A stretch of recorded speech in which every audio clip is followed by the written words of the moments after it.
Hello everyone. In this video we are going to cover the concept of Lewis dot structures. Now Lewis dot structures, right, are means of geometrically representing the bonding between the atoms within a molecule. The Lewis-Langmuir theory it tries to explain how the covalent bonding can exist between the atoms to form molecules, and the geometrical representation of how the atoms are bonded in a molecule is something that we will be able to understand from the Lewis dot structures.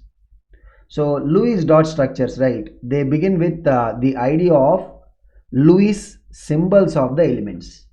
Now it's a very simple concept. So for any element we have the symbol of the element, like say for example lithium we have a symbol Li, beryllium we have a symbol Be, boron we have a symbol B, carbon we have a symbol C. Like that we have, like you can see here all the second period elements we have different symbols. Now we will represent what is the number of valence electrons of that particular atom by using dots. So whenever you have the element symbol, we will attach the valence electrons to be represented along that element symbol. That is what we call as the Lewis symbol of the particular element. Now when we are trying to represent the electrons, right, valence electrons. So lithium, what is the number of valence electrons? 1. So we will put the electrons with a dot. That's why these structures are actually called as what? Dot structures. Okay. When it comes to beryllium, right, it has 2 valence electrons. See, where any element symbol we can think about like 4 faces. Symmetrically, how do you show? We can keep one on one face and the other electron on the other face. Okay, see, understand that the Lewis dot structures, right, are also kind of structures that will represent with little bit of aesthetics and symmetry. Okay, but there is not much chemical significance. Why we should keep one electron here and one electron here. We can also keep like this. It is not like this is a wrong thing. Okay, but we'll try to represent the diagrams in more symmetric and aesthetic looking manner. That's it. So when it comes to boron, right, we have what? 3 valence electrons. We'll keep them 1 on each face. Carbon, we can keep 1 on each face, 4 valence electrons. Nitrogen, okay, so we can keep 1 on each face, and 5th electron we'll start putting pairing here. Okay, oxygen, 6 valence electrons are there. So a little bit symmetrically, how do you represent 6? We can keep them as pairs of 2, 2. But one thing you need to keep in mind is generally when we represent the Lewis symbol of the element, right, maximum we'll keep 2 electrons on each face, like that. Because if you think about neon, right, it has got 8 valence electrons. So all the faces will be covered with 2, 2 electrons. Symmetric representation. Okay. So this is how we are going to represent the Lewis symbols of the elements. Okay. Now again, there is no hard rule saying that okay, for beryllium we have to keep 1 electron on one face and another electron on the other face. There is no hard rule like that. Okay, but this is more to do with symmetrically how do we represent the electrons, valence electrons on the particular atom. Now why are we showing only valence electrons? Because the Lewis-Langmuir theory or the Lewis causal approach, all of them are based on the idea that only the valence electrons will be involved in the combination of the 2 atoms. So it only talks about the valence electrons combination between the 2 atoms. In fact, we'll see that there will be, of course, elements, particularly the D block and F block elements, right? They will even engage the electrons which are in the inner orbits to participate in the bonding. So that is the major drawback with the Lewis theory itself, because Lewis theory considers that only the valence shell electrons will be participating in the chemical bonding. Okay, so this is the idea of the Lewis symbol of an element. Now the Lewis structure of a molecule, which we also call as the electron dot structures, by the way. Okay, they will be depicted by using the Lewis symbols of the respective elements. Okay, and we have an approach to do that. So let us see what is that approach. Okay, so we have the set of rules that can actually help us to draw the Lewis diagram of any molecule or the ion. So let us look at what are these rules. The first thing is the first step, rather, is the most important one. So look at what is the first step. Decide which atoms are bonded to each other and with how many bonds between them. How do we get it? Based on the skeletal picture to meet octet requirement. So except hydrogen, right, we'll try to fill the octet requirement for the other elements, because hydrogen can only reach duplet, correct? So we'll try to first get that skeletal picture. That is the important thing, because once we get the skeletal picture, right, this is the most important step in the entire procedure of drawing the Lewis dot structure, right? Getting the skeletal structure is the most important thing. And how do we get it? We will get it by looking at whatever are the atoms present in that molecule or the ion, and see how the octet requirement, or rather we can say covalency requirement. Okay, so we, rather than using the word octet, we can say what covalency. So we'll try to meet the covalency requirement, and based on that we will get the skeletal picture. For this, right, let us take some example. So let us say we have been given a molecule NH3. We don't know how the atoms are bonded. Okay, imagine. Then here nitrogen has got a covalency. This is how the skeletal procedure works. Nitrogen has got a covalency of 3. What about we have 3 hydrogens. Okay, so each hydrogen, what is the covalency? 1. Means nitrogen has to form like 3 bonds. Each hydrogen has to form one bond. So how do we meet the requirement? So this we can say there is a little bit of an guesswork that is involved, but this is more to do a matchmaking, that's it. It is not like we are randomly guessing, but it is like what matchmaking. Now nitrogen has to form 3 bonds. Each hydrogen has to form one bond, right? How do we match it? Look at it. The nitrogen will be forming one bond with each of the hydrogens. So this is the rough sketch, that is what we call it. Okay, so first when we are getting the rough sketch of the element or the molecule, that is the most important part of the Lewis diagram depiction or the representation. So in doing it, right, generally when we think about what is the central atom, so if you have a central atom that is bonded to different atoms in the periphery, then the central atom will be typically the atom with a higher covalency. You can see in this case, right, nitrogen has got a covalency of 3. Other hydrogens are having covalency 1.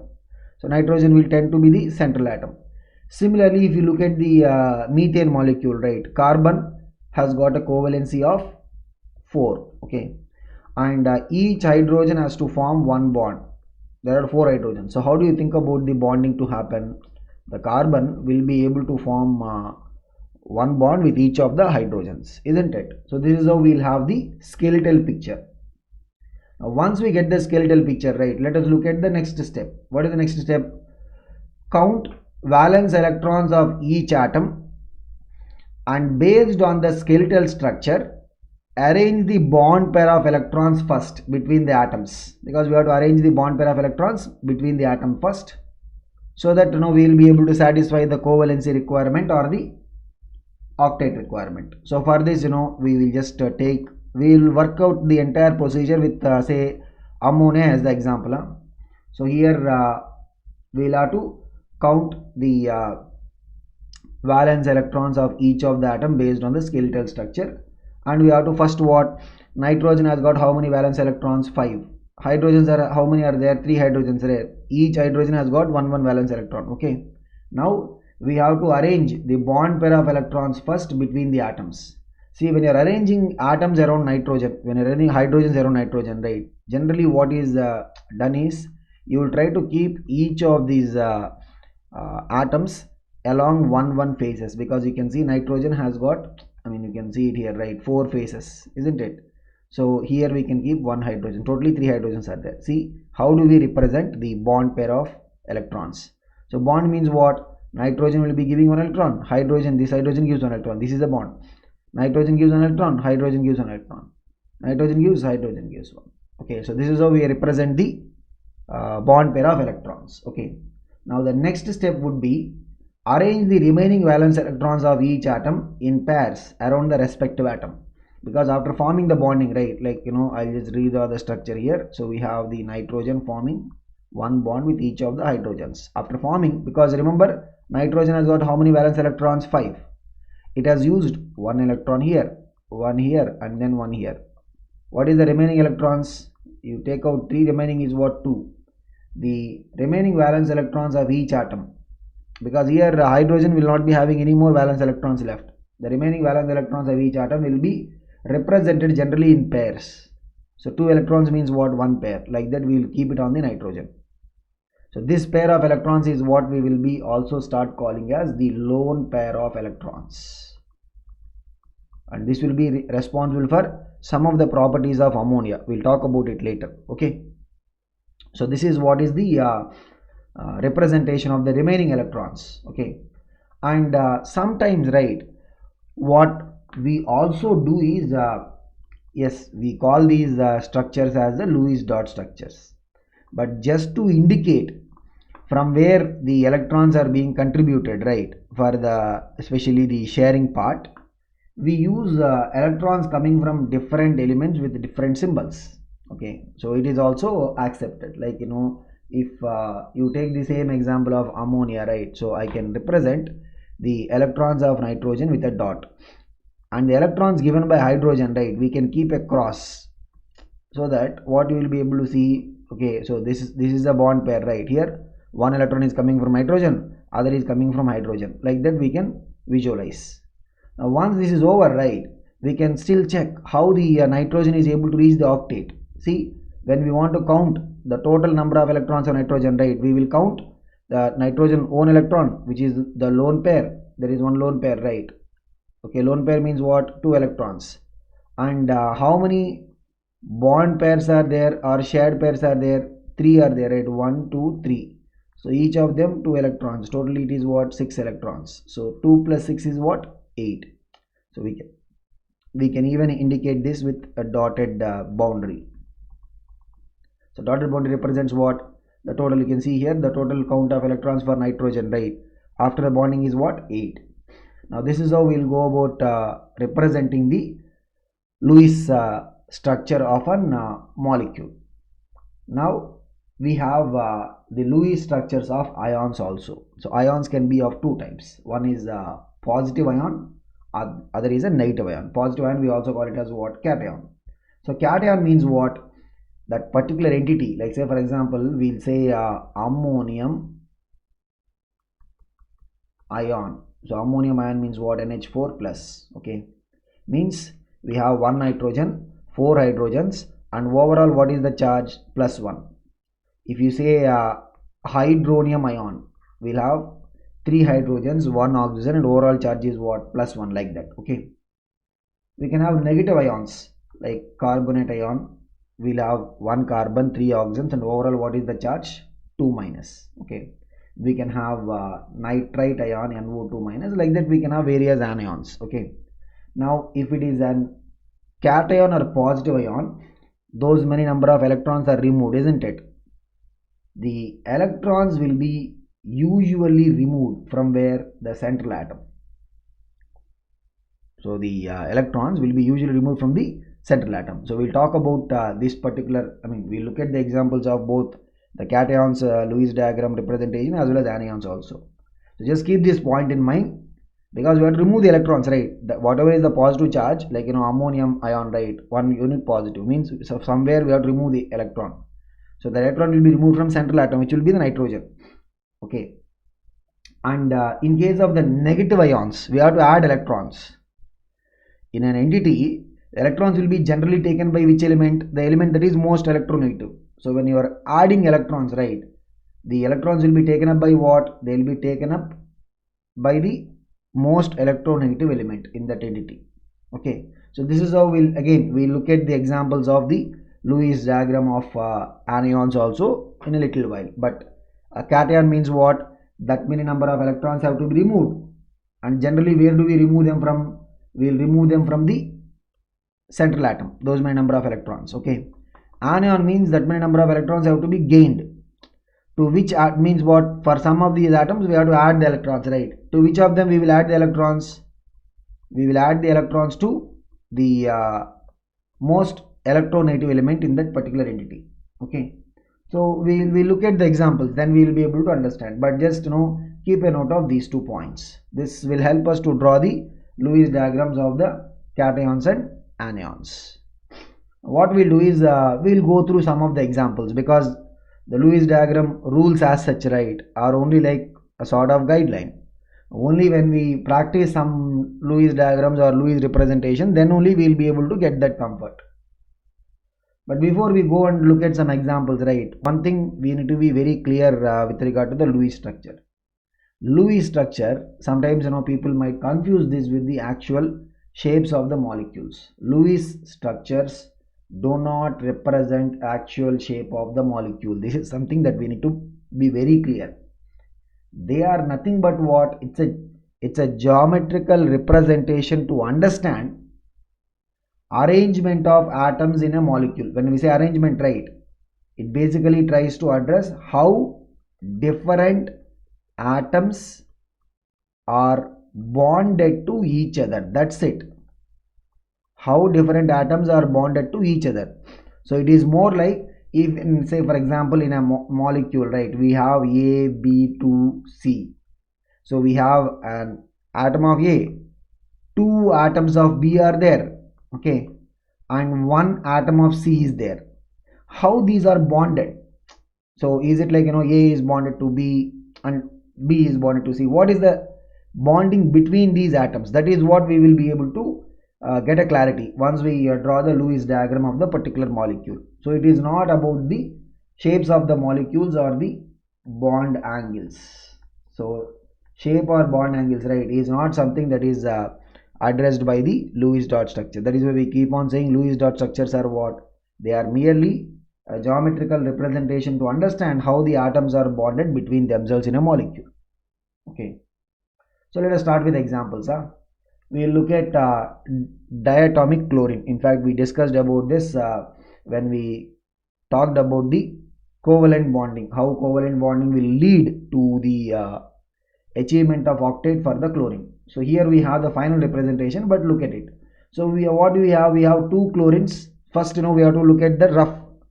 Each chlorine, what is the covalency? So remember, how do we proceed? First is to get the rough sketch, right. Each chlorine covalency is 1, means what? Each chlorine has to form one bond. Only two chlorine atoms are there. How we can achieve this? They'll form a double bond between themselves. That's it. So this is what we are calling as the rough sketch or the rough representation. So we get the picture. What is it? The chlorines have to form a bond between themselves. That's it, single bond, and by that they will be able to meet their covalency requirement. Correct.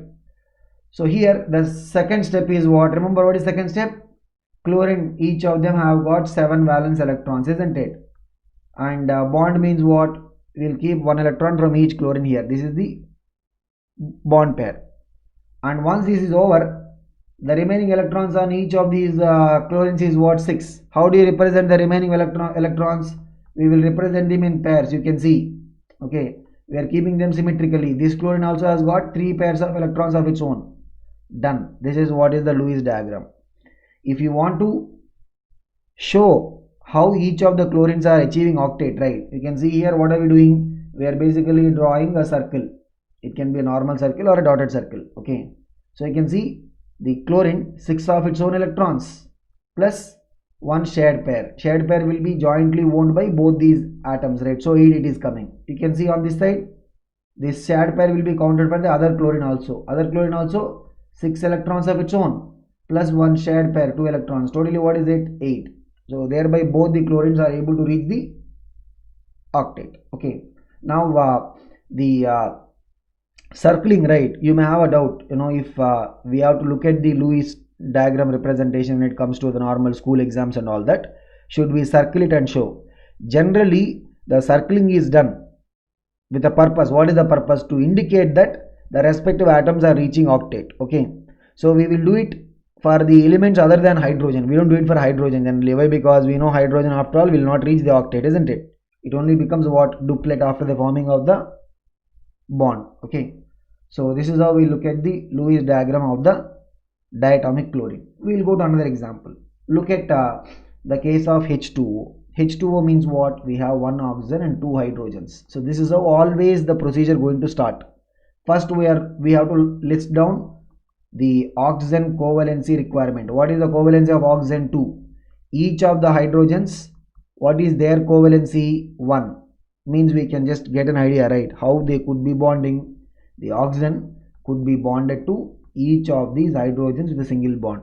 As a result, oxygen will be able to meet its octet, and hydrogens are able to satisfy the covalency requirement, because hydrogen can never reach octet. Now look at it, oxygen, it will give 1 electron, hydrogen gives 1 electron.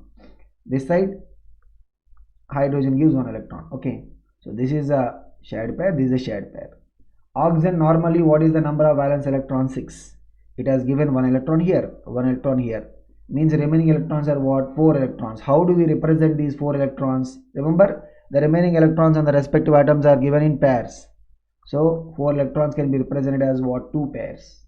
Now if you have to indicate what is the total number of electrons of oxygen, we will put a circle.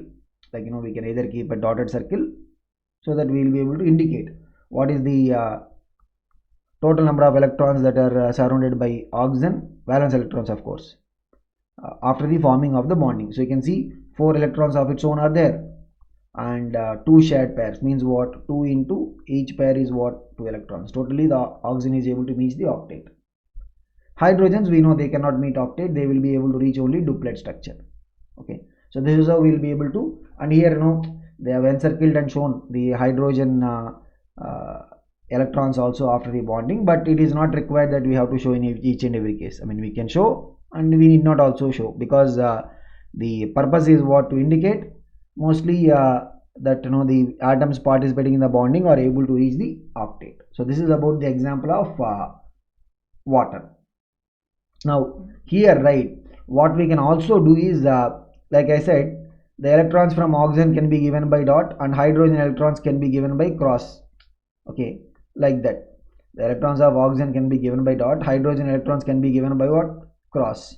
So that we will be able to understand that, okay, in this bond pair, this electron is coming from hydrogen, here this electron is coming from hydrogen, like that. Okay, so that is also acceptable.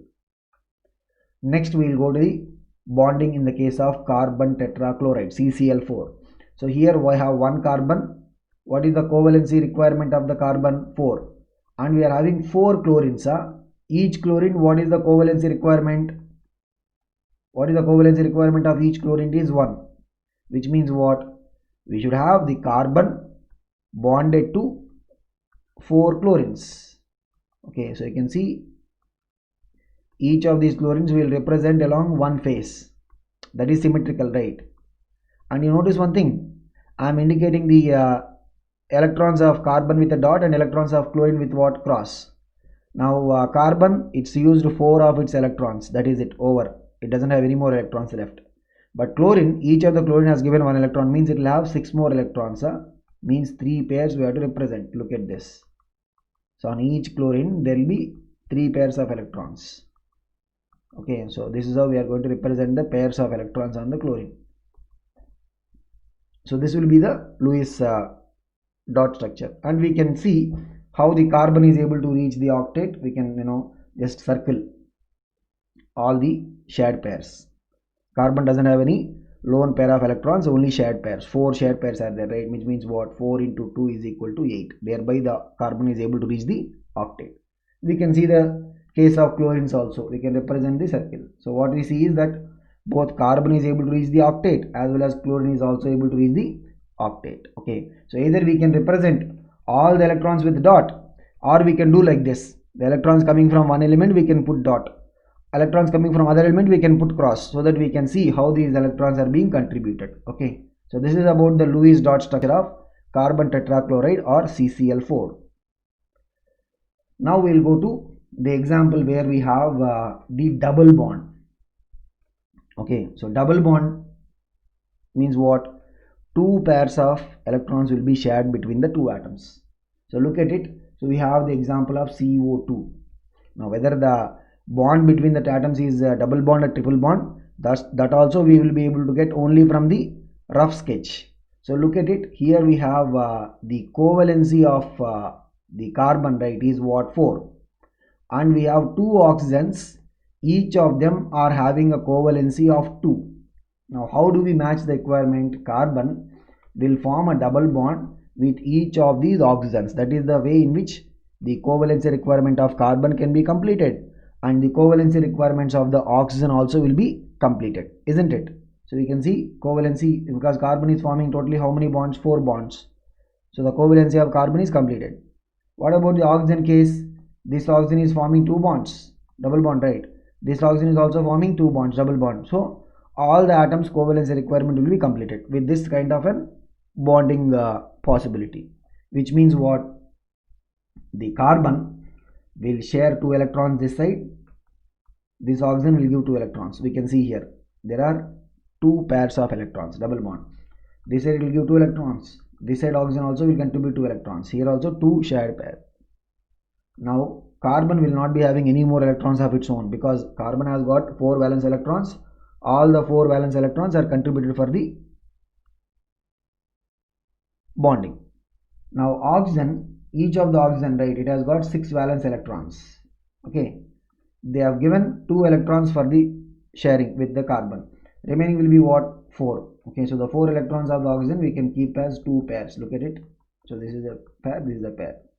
Now we can see if you want to indicate how the carbon is able to reach the octet, we can see, we can just circle it. So there are totally one double bond means what? 4 electrons. Here also 4 electrons. Totally what is it? 4 plus 4, 8 electrons are coming from the carbon. Similarly, we can look at the story of oxygens also. Oxygens also will be able to reach the octet. So this is how we are going to represent the double bond. Okay. So whether the bond is a double bond or a triple bond is just going to come from the respective rough diagram, because based on the covalency requirement, right, we have to meet the covalency requirement. Based on that we will arrive at the rough sketch, and from there we will just have to do the diagrammatic representation. That is it. Okay. So we can see another example of double bond, which is C2H4. What is it? It is ethene. It's an alkene. We'll study about this in the organic chemistry. Okay. So look at it. We have two carbons. Each carbon, what is the covalency? Each carbon, the covalency is what? 4. The covalency requirement of each carbon is what? 4. And we have how many hydrogens? We have 4 hydrogens. So each hydrogen, what is the covalency requirement? The covalency of each hydrogen is what? 1. Now how do we meet? See, if you have to symmetrically distribute the hydrogens, right? This carbon is bonded to, imagine, 2 hydrogens. This is bonded to 2 hydrogens. Now what we see is still the carbons have to meet. What is the gap that is there? Covalency is 4. After forming 2 bonds, they will still have to form 2 more bonds, right? There is nothing else to get bonded to. Only they have to form bond between themselves. Means they would form a double bond between themselves. You can see after this double bond formation, right? Carbon, is its valency requirement completed? Yes. It has formed 4 bonds totally. This carbon also, yes. Each hydrogen covalency requirement is completed. So this is the rough sketch. Now, once we have the rough sketch, right, here one thing that we need to keep in mind is, normally we were showing what? We are showing like this, carbon, okay, and hydrogen here, hydrogen here, hydrogen here, like, we are keeping on the different faces of the carbon. But here you see that we are keeping at an angular orientation. Okay, so this is done by the understanding. Later we will talk about the shapes of the molecules based upon the further theories of the chemical bonding. So one is VSEPR theory, which is called as valence shell electron pair repulsion theory. Other theory is the valence bond theory. Based on that we will be able to get some idea on shapes of the molecules. Okay, so here this way of arranging the hydrogen, right, okay, is basically coming from the understanding of shapes of these molecules. But if you don't want to represent, we can still go with our normal method of representation. Okay, and again one thing is, while we say that the lone pair of electrons or the shared pair of electrons, right, they are represented on different faces of the central atom, correct? It is not like a hard and fast rule that we have to keep each of them along different face. You can even have some kind of an arrangement like this, because what we need to keep in mind is that the Lewis diagrams are nothing to do with the actual shape or the bond angles. So look at it, the carbon is giving 2 electrons each carbon, that is a double bond, and here carbon will give 1 electron for the bonding with the hydrogen. Here carbon will give 1 electron for the bonding with the hydrogen. Here it will give 1 electron for the bonding with the hydrogen. Here it will give 1 electron for the bonding with another hydrogen. So this is how we can look at the Lewis representation of the C2H4. Now if you have to count the effective electrons of each carbon, look at it, this is how we are going to count it. So it is what, 4 electrons, 2 plus 2, totally what is it, 8. Similarly for this carbon also we can count. Okay, so each carbon thereby, so it will be what, 8. Each carbon will be able to reach the octet. Okay, now this angular way of indicating these hydrogens, right, is done by having a knowledge on what is the shapes of these molecules, but we don't need to really be concerned about it. Lewis diagrams are not a representation of the shapes of molecules, so we can even look at it like this. Okay, so this is about the Lewis diagrammatic representation of the C2H4, which is ethene. Now we can go to the example where we have a triple bond. So triple bond means what? We are going to be having 3 bonds between atoms. So as I said in the beginning, like, whether it is a 3 bonds between atoms or 2 bonds or a single bond, it is going to basically come from where? It is going to come from the rough sketch. Now N2 molecule, 2 nitrogens are there. Each nitrogen has got a covalency of what? 3. Means each nitrogen has to form 3 bonds. How they can form the 3 bonds? There is only one more nitrogen on the other side, right? Means these 2 nitrogens have to form a triple bond between them. That's it. These 2 nitrogens have to form a triple bond between them. If they form a triple bond between them, means, look at it, the nitrogen, so we will give 3 electrons. This nitrogen also gives 3 electrons. Okay, 1, 2, 3 pairs of electrons are formed. Now each nitrogen, normally what is the valence electrons? 5. This nitrogen has given 3 electrons for the bonding, means the remaining will be what? 2 electrons, which is like 1 pair. This nitrogen also same story, right? It will be having 2 electrons, which will be 1 pair. So this is the overall Lewis representation. So if you want to indicate what is the total number of electrons of nitrogen 1, we'll encircle. If you want to indicate what is the total number of electrons of nitrogen 2, we'll encircle like this. You can see in this representation. Each of them after the forming of the bonding, right? 6 plus 2, each of them will be able to reach octet. Same, this nitrogen also 6 plus 2, 8 electrons. So that is how each of the nitrogens will be able to reach octet by forming a triple bond between them in N2 molecule. Okay, so these are the examples that we can think of in terms of having a single bond. So we have seen examples where we have single bonds, like the case of CCl4, all of them we have seen what? Single bonds. And then we have looked at the double bonds, CO2, etc. Now we have seen the triple bond in the case of N2. We look at another triple bond case. This comes in organic chemistry. The molecule is C2H2. Okay, so we will call it as acetylene or ethyne. What is this? Acetylene or ethyne. Okay, so C2H2 means we have 2 carbons. We know very well each carbon what is the covalency requirement. Each carbon, the covalency is what? 4. And just 2 hydrogens are there. If you are symmetrically dividing them, right, means each carbon is bonded to 1 hydrogen like that. Okay, which means the covalency of the hydrogens is over, done, completed. But what about the carbon story? Carbon has to form 3 more bonds, because each carbon, what is the covalency? 4, right? It is formed only 1 bond, means it has to now form 3 more bonds. How is it going to be possible? The carbons will have to form a triple bond between them. So this is the rough sketch that is what I'm talking about. Now how do we go about doing the Lewis diagram? So what we will do, look at it. So we will keep a carbon. So here it is forming a bond with hydrogen. So we are indicating hydrogen electrons with a cross. And here we will have to have a triple bond, means what? 3 pairs of electrons have to be shared. And here a bond with the hydrogen. So you can see, if you have to indicate what is the electrons of each carbon, right? You can see each carbon will be able to reach the octet. Each carbon will be able to reach the octet after the forming of the bonding. Hydrogens, of course, they cannot reach octet, they can only reach duplet. Okay, so you can see each carbon, right? 3 pairs of shared electrons, means totally 6. And this side 1 pair, it is what? 6 plus 2, 8. Here also 6 plus this is 2, 8. Each carbon is able to reach the octet. So this is about the triple bond example. So this is an example concerned with what? Concerning with the organic chemistry part of it. Okay, so these are the Lewis diagram examples of molecules where we have single bonds between the atoms, double bonds between the atoms, and also triple bonds between the atoms.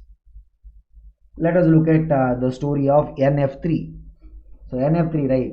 Nitrogen, what is the covalency? Nitrogen, the covalency is what? 3. Means nitrogen has to form 3 bonds. What about the fluorine? Each fluorine has to form 1 bond. Covalency of fluorine is what? 1. 3 fluorines are there, correct? So how do we meet the requirement? The nitrogen has to bonded to 3 fluorines. That's it. The nitrogen has to be bonded to 3 fluorines. Now how do we represent this as a Lewis diagram? So we'll have to first indicate the bond pair of electrons, then we'll have to indicate the lone pairs. Okay, because here you see nitrogen also will have, nitrogen is giving 1 electron, fluorine is giving 1 electron. Nitrogen is giving 1 electron, fluorine is giving 1 electron. Nitrogen is giving 1 electron, so each of these bonds, right? After this, nitrogen will have its own pair of electron, because nitrogen is having what? Totally, normally nitrogen electrons are what? Valence electrons are 5. After giving 3 electrons for bonding, it will have 2 more electrons. That is the lone pair. Okay. Now what about the fluorine story? Each fluorine will have 7 electrons, valence electrons. They are giving only 1 electron. Here you can see the fluorine, right, is giving 1 electron for bonding. Remaining will be what? If it is giving 1 electron for bonding, means remaining is what? 6. Means we have to indicate the 6 electrons as what? 3 pairs. So on each of these fluorines, right, they will indicate how many electrons. We have to indicate 3 pairs of electrons. So this will be the overall Lewis diagram for the NF3. If you want to indicate what is the way in which nitrogen is able to reach the octet, we will encircle the lone pair of electrons of nitrogen as well as the 3 bond pairs where nitrogen is engaged. Correct. So this is what is the Lewis dot structure of NF3. So you can see here. So the nitrogen, right, is able to reach the octet, and similarly each fluorine is also able to reach the octet. Each fluorine is also able to reach the octet after the forming of the bond. So this is the Lewis representation of the NF3. Okay. So here, like I said, either we can use all electrons to be represented by dot, or electrons from one element we can use dot, other element we can use cross. It makes it more easy to understand where the electrons are being contributed from. Okay. Now let us come to the Lewis diagrams of the ions, because we talked about this. It's what? Nitrite ion. NO2 minus means what? Nitrite, correct? Nitrate means what? Nitrate means NO3 minus. Okay, so here we have to write the Lewis diagram of nitrite. Now remember the point that we discussed. In case of anions, the electrons gained, what is the point? The electrons gained will be taken by more electronegative element. This is the point that we need to keep in mind. The electrons gained will be taken by what? They will be taken by the most electronegative element. So which means, look at this. Here we have a nitrogen, 2 oxygens, okay, and there is a gain of 1 electron. Now nitrogen and oxygens, which is the electronegative element? Oxygen is the electronegative element. Means only 1 electron is coming, right? Means 1 oxygen will get that negative. Now what is the outcome of this? The outcome of this is, normally oxygen will have how many valence electrons? 6. This has gained 1 electron, means it has become what? 7. Now this oxygen, it's not oxygen, it is like O minus, already gained 1 electron. This needs to now form only 1 bond, because it is already having 7 valence electrons. Its covalency will be now what? Just 1. Whereas this oxygen, right, it has to form how many bonds? 2 bonds. Why? This covalency is still 2 only. What about the nitrogen? Nitrogen covalency is what? 3. So this oxygen which has gained electron, covalency is what? 1, because it will now have to just form only 1 bond. The normal oxygen will be required to form 2 bonds. Nitrogen has to form 3 bonds. Now you look at the possibility. What is the possibility? The nitrogen will form a double bond with 1 oxygen and a single bond with this O minus. It will form a double bond with 1 oxygen and single bond with O minus. Is the requirement completed? Yes, the requirement will be completed. So if you do this kind of an arrangement, okay. Now we will go and draw the Lewis representation. So once we, once we have got the rough structure, we will have to just go and indicate the respective electrons. Now look at this. Nitrogen is there. It is contributing 2 electrons here. oxygen is giving 2 electrons. Okay, first what is the thing we have to represent? Whatever is the bond electron pairs, right? Now look at this. Here nitrogen is forming a single bond, right? This oxygen is giving 1 electron. Now nitrogen has got, so we'll just round the bonds. Nitrogen has got 5 valence electrons, right? 3 of the electrons it is using for bonding, means 2 will be remaining on it, 1 lone pair. Okay, that is the nitrogen. This is the normal oxygen that is forming the double bond. So it has got 6 electrons, 6 valence electrons. 2 it is using for the bonding, remaining is what? 4, will indicate it. What about this oxygen? It is not oxygen, it has gained 1 electron, means valence electrons will be originally what? 7. 6 plus 1, 7. In that it is used 1. So remaining will be what? 6 will be remaining, right?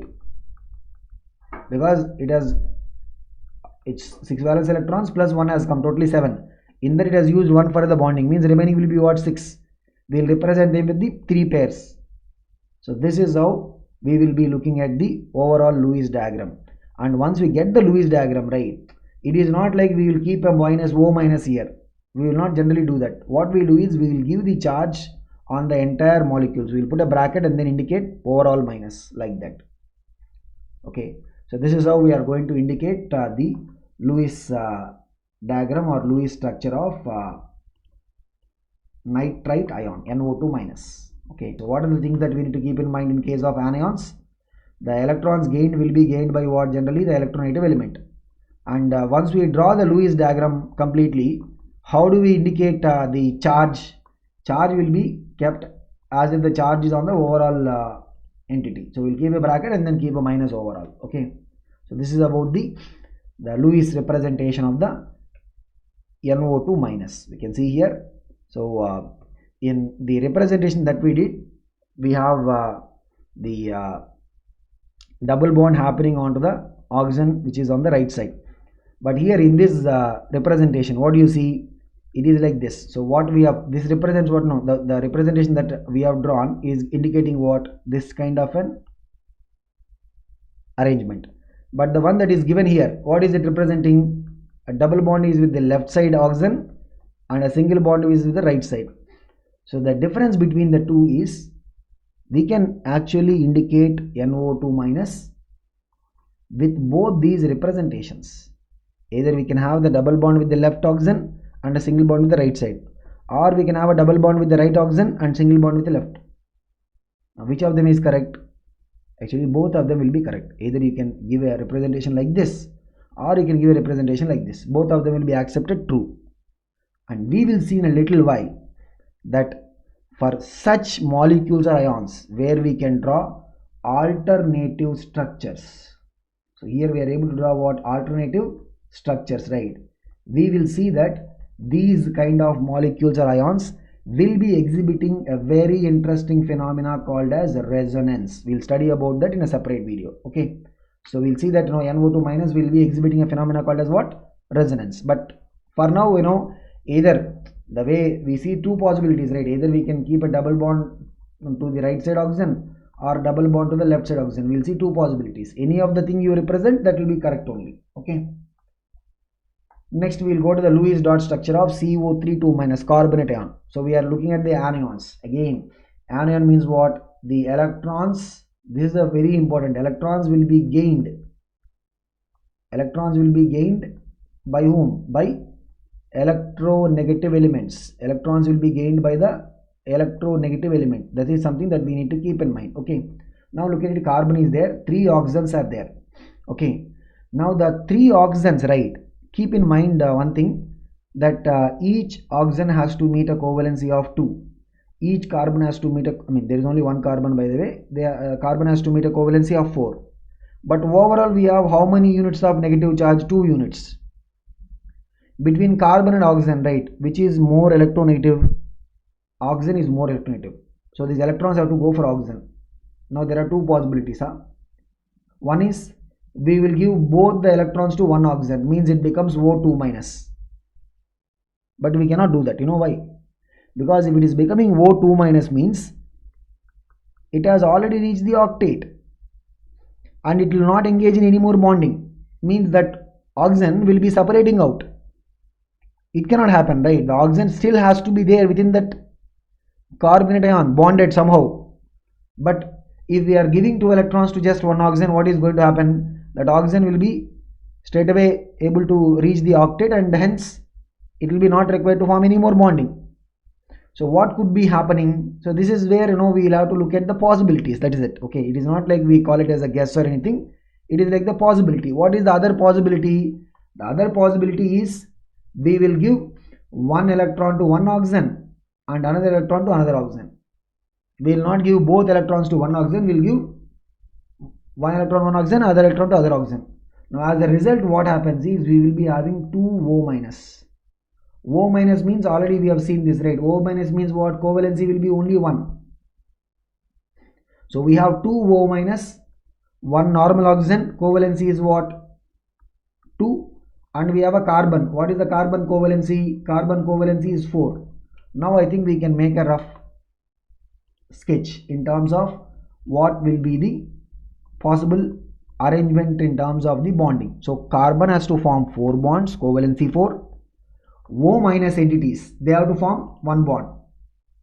Normal oxygen which has not gained electron, it has to form 2 bonds. So we can see how it is going to happen. We have a carbon. Okay, we can have a double bond with one oxygen. This is a normal oxygen, it has to form a double bond, and a single bond with these O minus. You can have a single bond with O minus. So you can see thereby the carbon is able to reach its octet, and each of the oxygens also is able to reach the octet.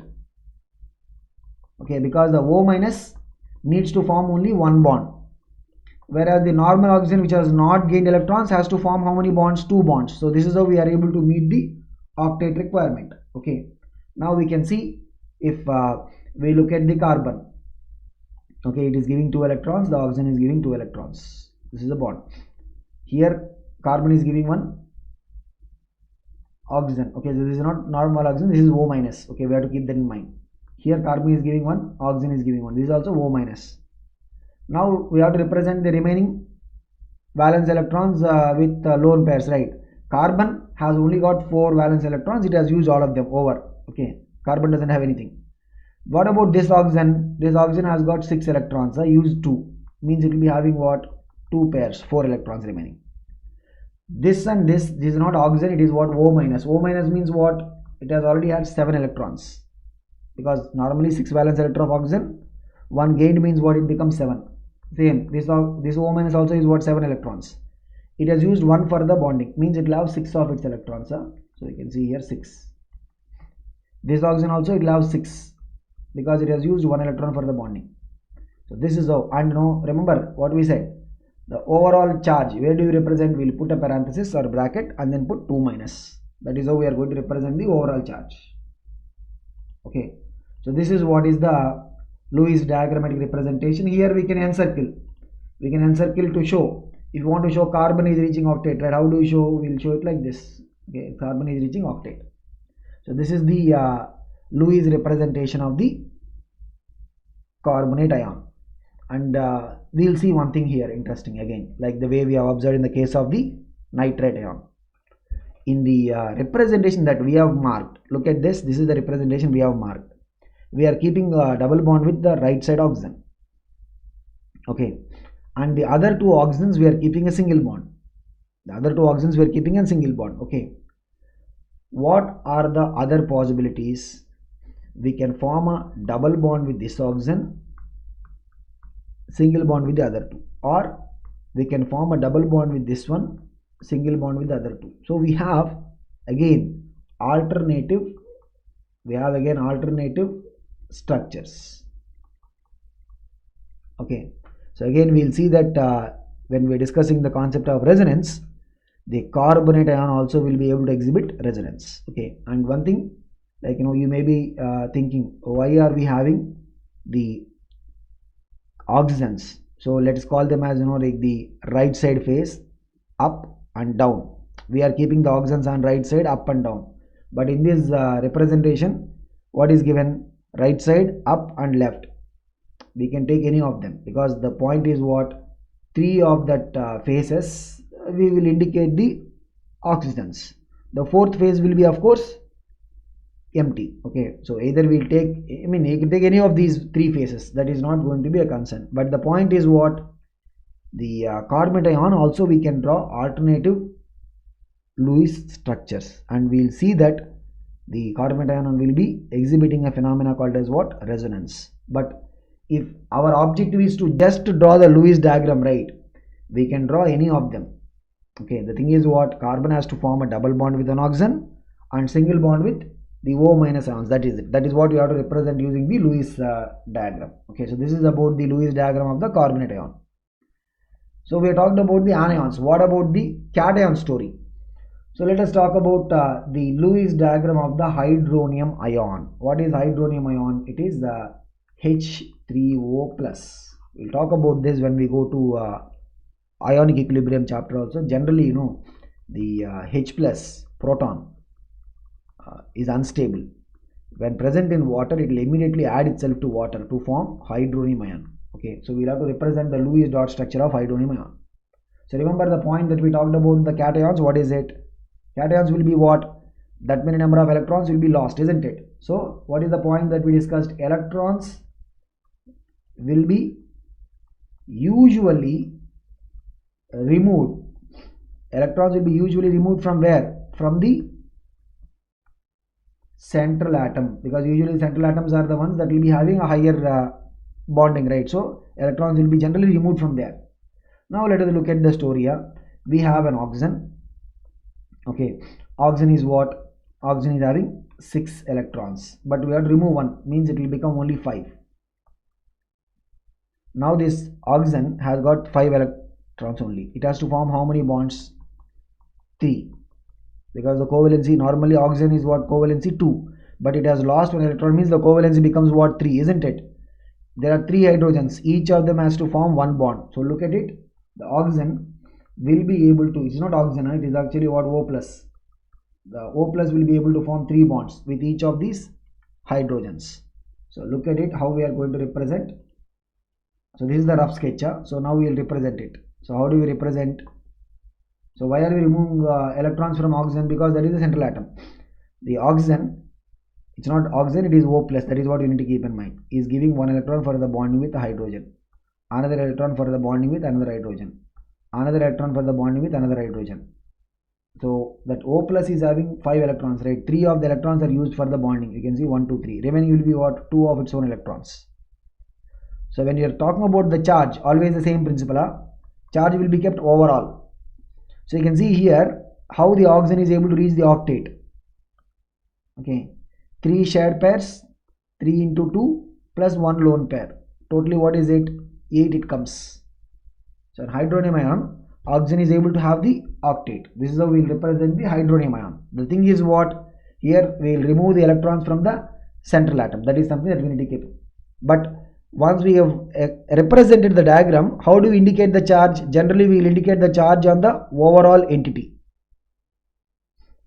Next look at ammonium ion. What is ammonium ion? This is again when H plus is added to ammonia, right? We will be getting what? Ammonium ion. Okay, NH4 plus. This is what is ammonium ion. Okay, now look at it. So if you have ammonium ion, right? So here nitrogen is there, the central atom basically. Okay, so how do you notice central atom? Because hydrogens, they have a covalency of just 1. So nitrogen will be the central atom. So nitrogen has got 5 valence electrons. Here ammonium ion means what? You have to remove 1 electron. Okay, so from here 1 electron will be removed. So remaining is what? 4. So it is what? After the removal of 1 electron, the nitrogen will be having what? 4 electrons. Means it has to now meet a covalency of what? 4. Each hydrogen, they have to meet a covalency of how much? 1. Now how do we match this? The nitrogen, it is not nitrogen, it is what? Nitrogen plus. That is what you need to keep in mind. Is having 4 electrons, right? It is going to form 4 bonds, one with each of these hydrogens. It is going to form 4 bonds, one with each of these hydrogens. Okay, that is it. And we will indicate the overall charge plus, because nitrogen is not nitrogen here, it is what? N plus. It is having how many electrons? 4 electrons. All the 4 are used for the bonding. That's it. So we can see how this nitrogen in this ammonium ion is able to reach octet. It is having 4 shared pairs. So 4 into 2, what is it? 8. That is how the nitrogen and ammonium ion is able to reach the octet. Okay, so this is about the Lewis dot structures of the cations. So we have to practice not only the Lewis representations of the molecules, but also the anions as well as the cations. But we'll talk about the Lewis structures, right? What we need to keep in mind is clearly that these are what merely the geometrical representation to understand how the atoms are bonded between themselves. They don't provide us insights on what is the shapes of the molecules or the structures or the bond angles. Okay, so this is about the Lewis dot structures.